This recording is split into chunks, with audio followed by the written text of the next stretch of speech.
Sure. Yes, those are the maybe. Yeah.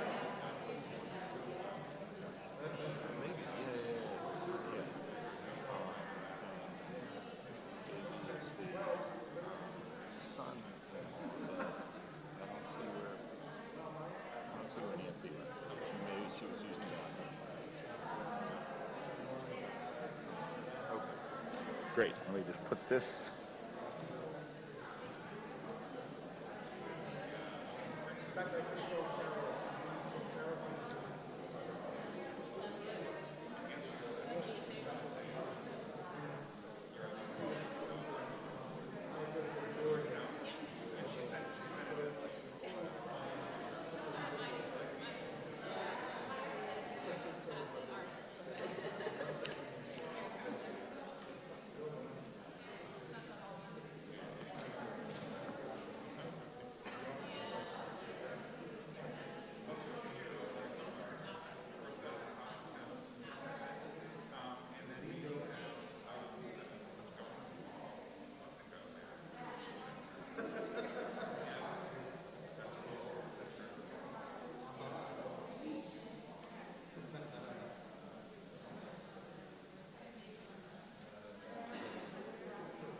Good afternoon, everyone. Thank you for being here. Thank you for those of you who are joining us via the live stream.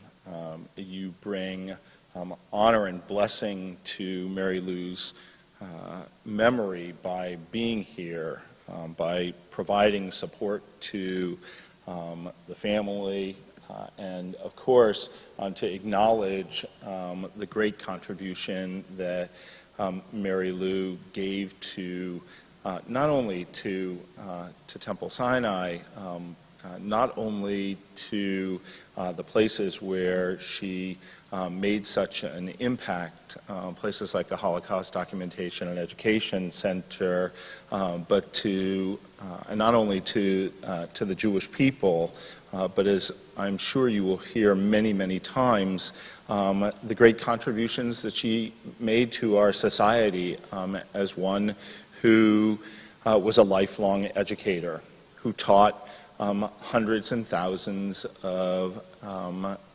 students and teachers, and by virtue of that, shared that with the greater world. There is a reading that we begin.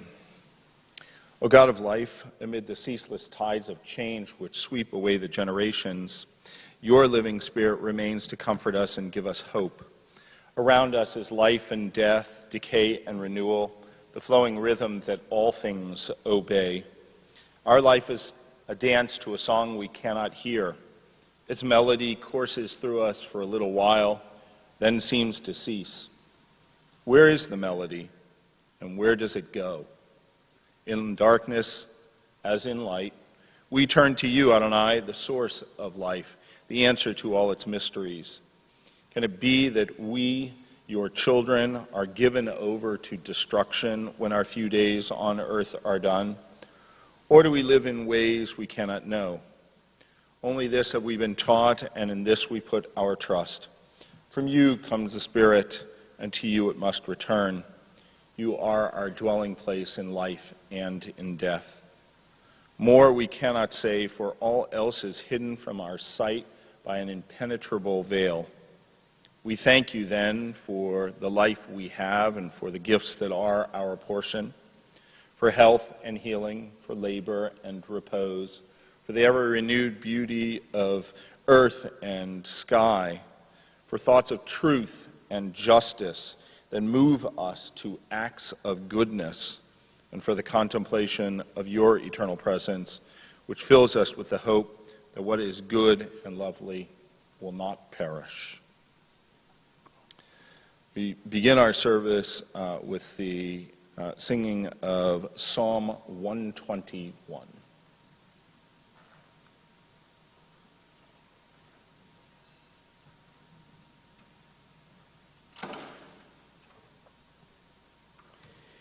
Esai ele harim, me'ain yavo ezri, ezri me'im Adonai, ose shamayim evaretz, aliten lamot raglecha, al yanu meshomerecha, hine lo yanum velo ishan, shomer Israel. Adonai shomrecha, Adonai tzilcha al yad yeminecha, Yomam hashemesh lo yakeka, ve'yareach balayla.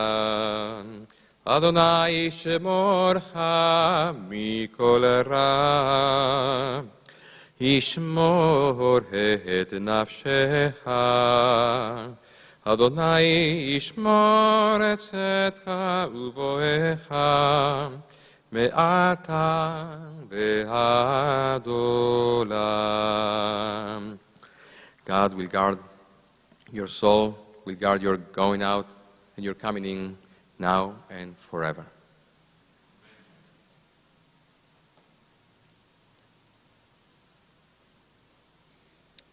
From Psalm 23, Adonai roi lo achsar ben ot deshe yarbitzeni al me menuchot yanachaleni. Adonai is my shepherd, I shall not want. God makes me lie down in green pastures, leads me beside still waters, and restores my soul. You lead me in right paths for the sake of your name.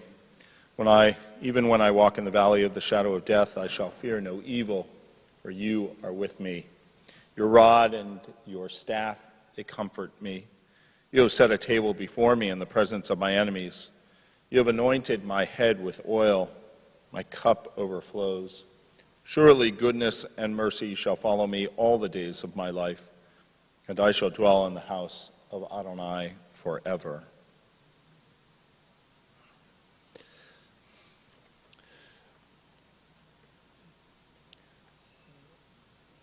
When I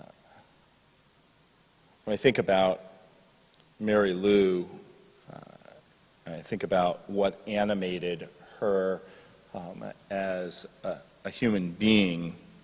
A few things come to mind. Of course, education, as I mentioned, of course, Judaism, which was such a big part of her life, her involvement in her beloved Sinai temple. That's the other way. Instead of Temple Sinai here in North Miami Beach, Sinai Temple in Champaign-Urbana, and even earlier, Temple Israel as a teenager.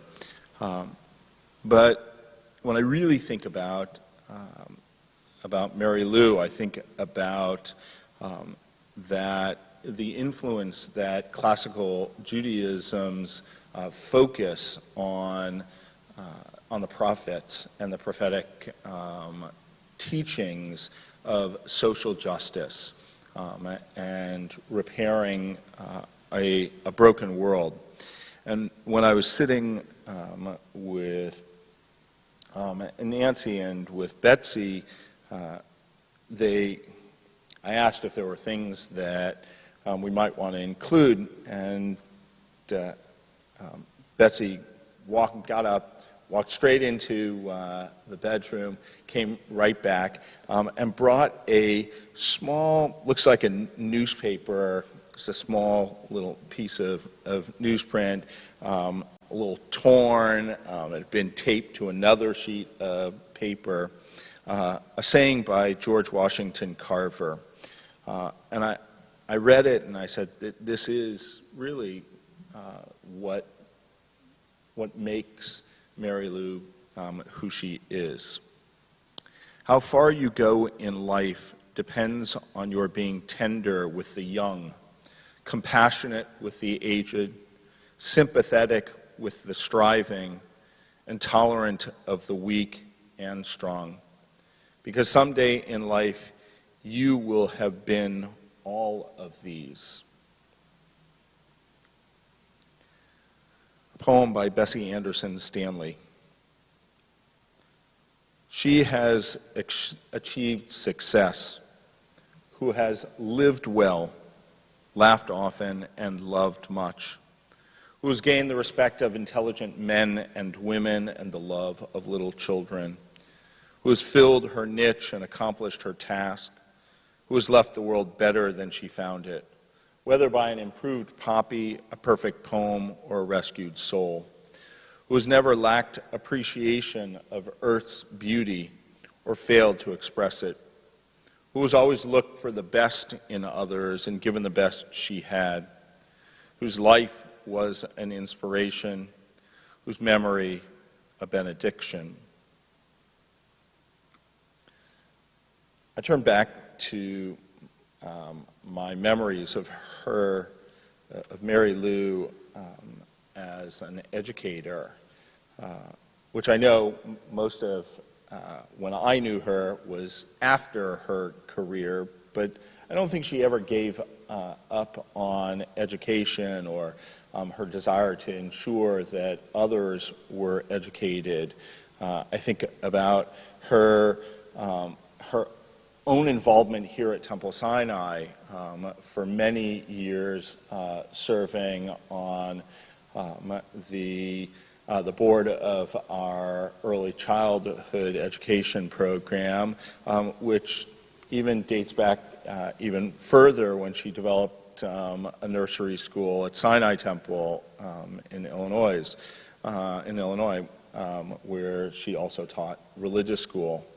And I think about a sweet story, a sweet moment in my own life and my children's life when just a couple of years after my family came here, at that point we only had 2 children, 2 very young girls, and when Yael, our youngest, was born, of course people brought gifts for the newborn, but it was Mary Lou and Dawn who thought to bring books for Hannah and Naomi, my older 2, at that moment. And I hope she would be happy to know that they are a little beaten up, but Deborah said, "Oh, I remember that." She went right to the old books in our house and pulled out the books, and there Mary Lou, in her beautiful, beautiful handwriting, her script, had inscribed them, each one for each of them. So a poem. When I die, give what's left of me away to children and old men that wait to die. And if you need to cry, cry for your brother walking the street beside you. And when you need me, put your arms around anyone and give them what you need to give me. I want to leave you something better than words or sounds. Look for me in the people I've known or loved. And if you cannot give me away, at least let me live in your eyes and not in your mind. You can love me most by letting hands touch bodies and by letting go of children that need to be free. Love doesn't die. People do. And when all that's left of me is love, give me away.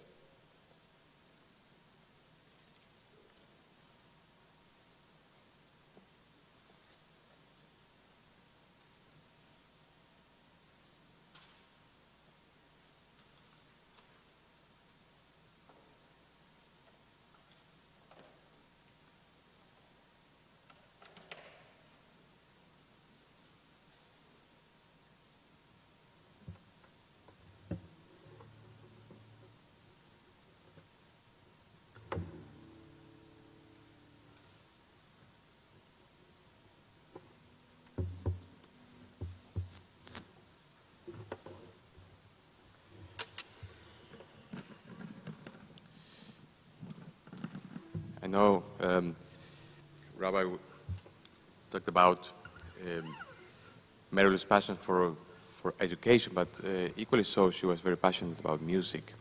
And I had the privilege to have her in our Temple Sinai choral ensemble for many, many years.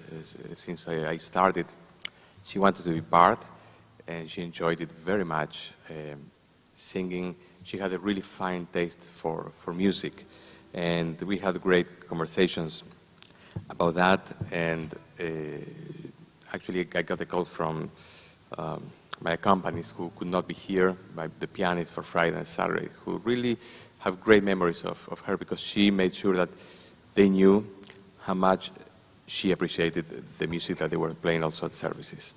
So I was asked to do a modern setting for this moment, and I chose the musical setting that Rabbi Ken Chasin composed for the text we remember.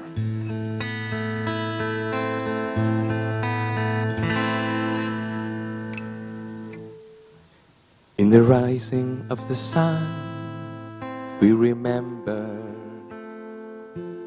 In the blowing of the wind, we remember. In the openings of buds, we remember. We remember.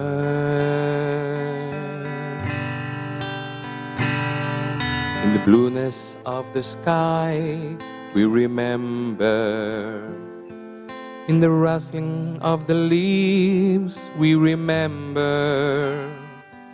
As the year starts and it ends, we remember. We remember.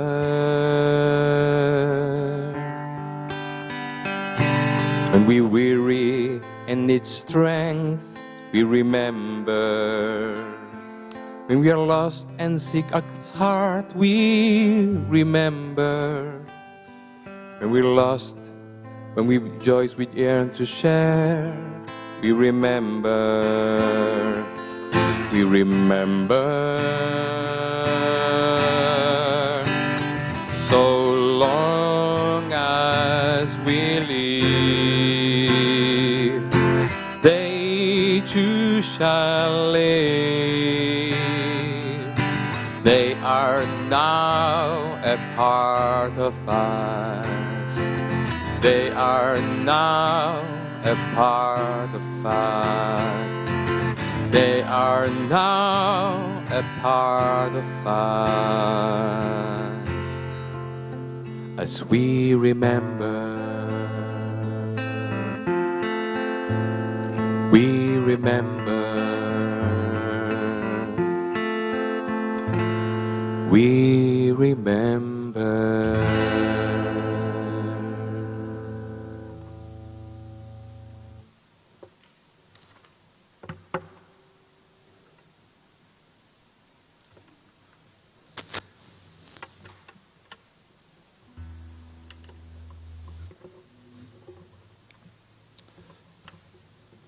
We're going to invite one of Mary Lou's daughters, Nancy, to come and share some memories with us.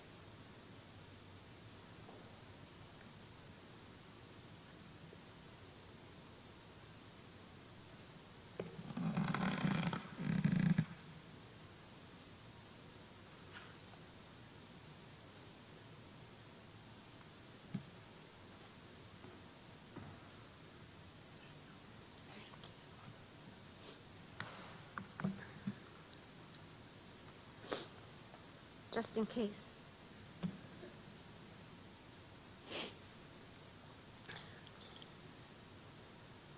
On behalf of my sister Betsy and myself, thank you everyone for being here to celebrate the life of our mother, Mary Lou Nelson Brotherson.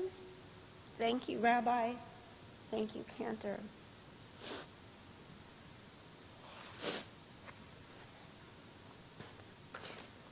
From my mom's yearbook, senior year, Miami Beach High School, 1951.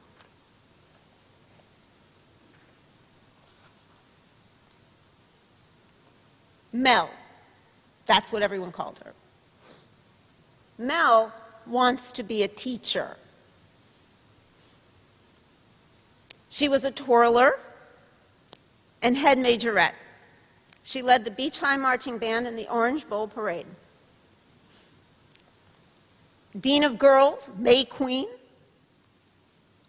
More clubs back here than I have the patience to count. This one is Future Teachers of America. Most popular.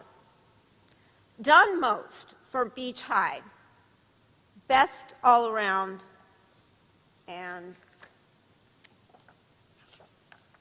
if I can find it.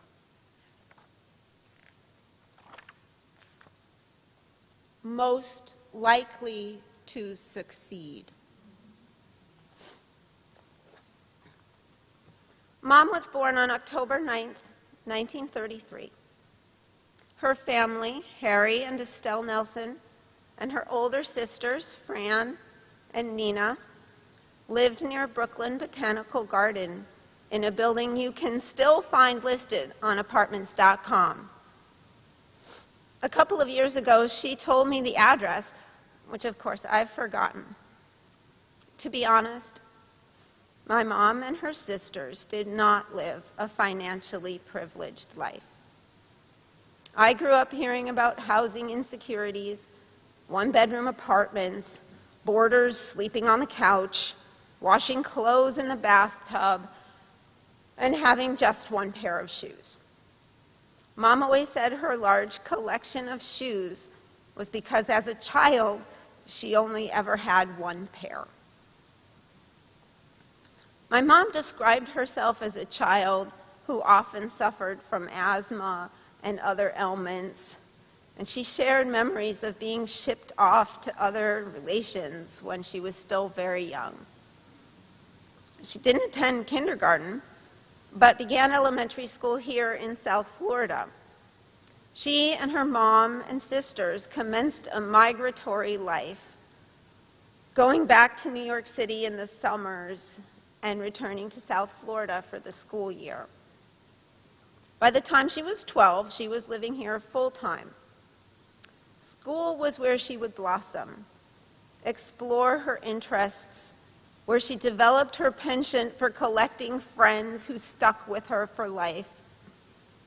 School was a place she loved so much, she dedicated her life to education. Despite her rather unsettled early childhood, or maybe because of it, she was a fiercely determined and independent individual. Drawn to her Jewish heritage from an early age, she insisted on attending Sunday school and achieving confirmation at Temple Israel in Miami. Or in another example, at age 12, she babysat, possibly on the sly, and saved her own money to buy a bicycle despite her mother forbidding it. She was a true Spitfire who made things happen and got things done. Relying on scholarships, part-time jobs, and rides from friends to and from campus, Mom made it through University of Miami and became a teacher in the Miami public schools. She dated several dashing young men and enjoyed time on the beach adjacent to the fancy hotels. And somewhere in there, she went on a blind date with one Donald Brotherson, who was stationed in Key West with the Navy, serving as an officer and supervising construction as a newly minted architect. And although he shipped off to Spain for 3 years, they married upon his return and relocated to Champaign, Illinois, where my father had an appointment at the university there.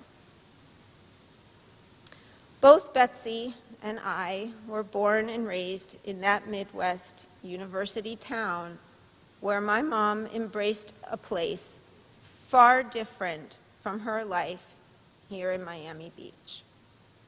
She continued to get things done, and she continued to collect lifelong friends.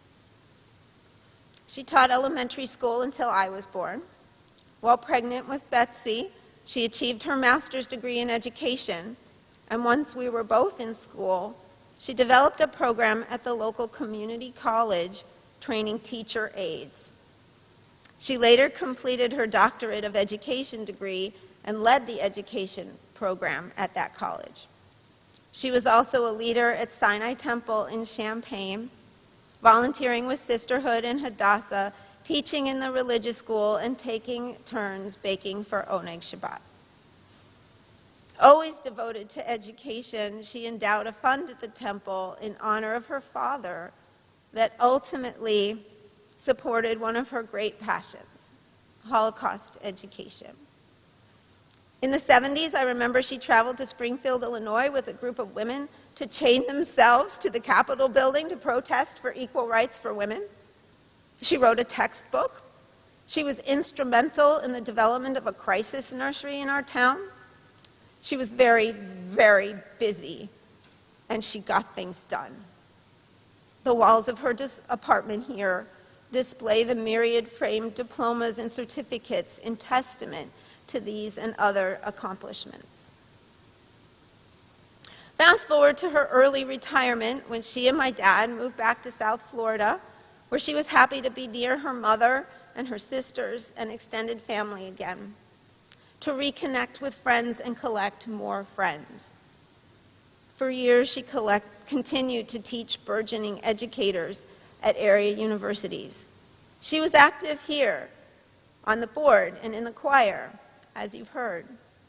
She was deeply involved with the Holocaust Documentation and Education Center now in Dania Beach, both with her time and her financial support. The little girl grew up with just one pair of shoes at a time, who through hard work and smart decisions and a little bit of good luck, made it a point to financially support causes that were important to her, to position herself to be financially independent in her retirement, and to ensure that her grandchildren could afford to go to college. When she wasn't busy getting things done, she enjoyed life with us as a family, especially the pool in the summer, the family road trips, and with my father, the dinner clubs and bridge clubs, the symphony and the opera. We had a babysitter every Saturday night growing up. They went out. They were very lucky to live in a town with access to the performing arts. I think they both loved that. She loved traveling with my father. Starting when I was about 8 years old, they always took a trip somewhere every year far away. England, Spain, Hong Kong, Singapore. Once we were old enough, it was back to England, to Israel, to Italy, to Greece, to France, with us, or not, to Scandinavia, Hawaii. And then there were the cruises, Australia, South America, Alaska. They enjoyed the sights and the food. My mom certainly enjoyed the food. And in recent years, she enjoyed Torah study, bridge club, book group, swimming, binge-watching Hallmark movies, and in a real surprise, dishing about the latest episode of The Bachelor. My mom was not comfortable with too much shared self-reflection. But when you asked her, she would say what was most meaningful and what she was most proud of was her family, of us, her daughters, and of her grandchildren, of her nieces and nephews, and her many, many friends, the members of her chosen family. Just 2 weeks ago, on the board next to her hospital bed in the important to know section, it said, "Loving family." Know that your devotion to her did not go unnoticed. My mother was a teacher. She taught me the value of family, the value of friends, charity, dedication, determination, self-sufficiency. I'm in awe of her achievements and immensely appreciative of the stable home life she and my dad provided to Betsy and to me. They both together were the role models for the values I hold most dear to my heart, that make me who I am. So thank you, Mommy. You were voted most likely to succeed, and you did. And I am proud to be your daughter.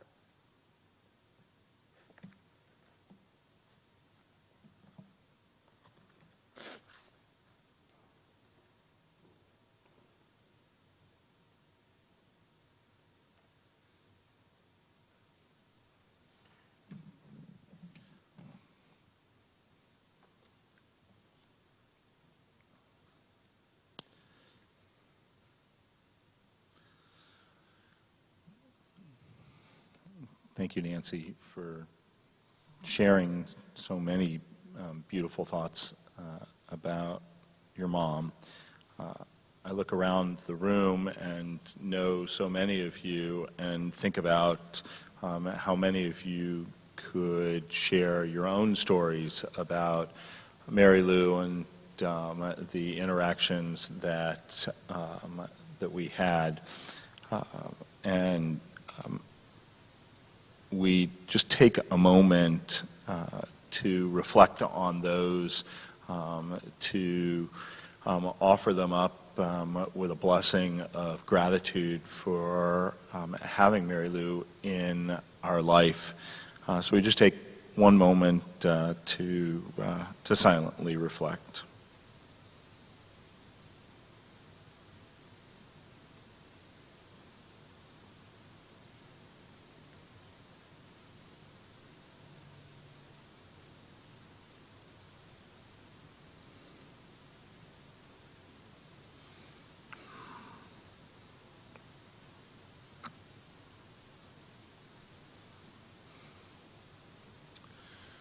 Zichrona livracha, may memories of Mary Lou be blessings for all of us. We're going to invite the congregation to rise now as we ask God to take Mary Lou under God's protection with a prayer called El Malei Rachamim, God full of compassion.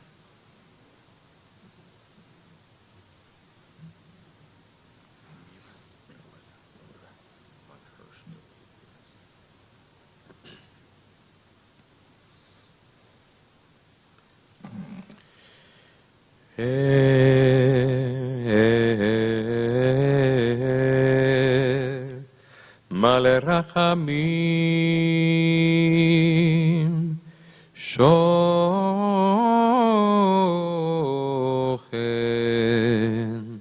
ומרומים המצא מנוחה נכונה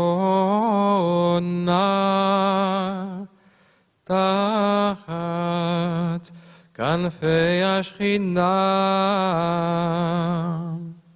ומעלות קדושים וטהורים כזוהר רקיע מזהירים את נשמת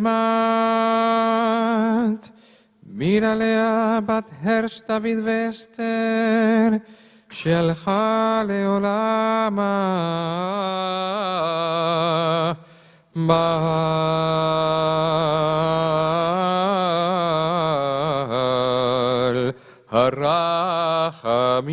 הרחמים יסיריה בסתר כנפיו לעולמים ויצרור ביצרור החיים את נשמתה אדוני הוא נחלתה ותנוח בשלום על משכבה ונאמר Amen.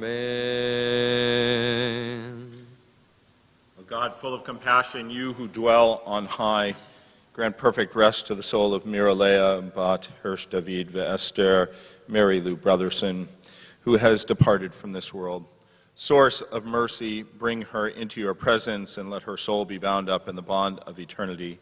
Be you her possession, and may her repose be peace, as together we say, Amen. You can take a momentary seat. Just a couple of announcements. This concludes our service here in the sanctuary.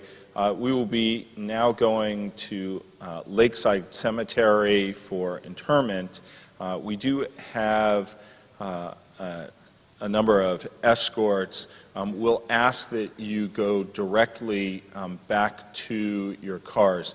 We have a timing thing, and we want to make sure that we don't get we don't get stuck in the traffic right here on the campus.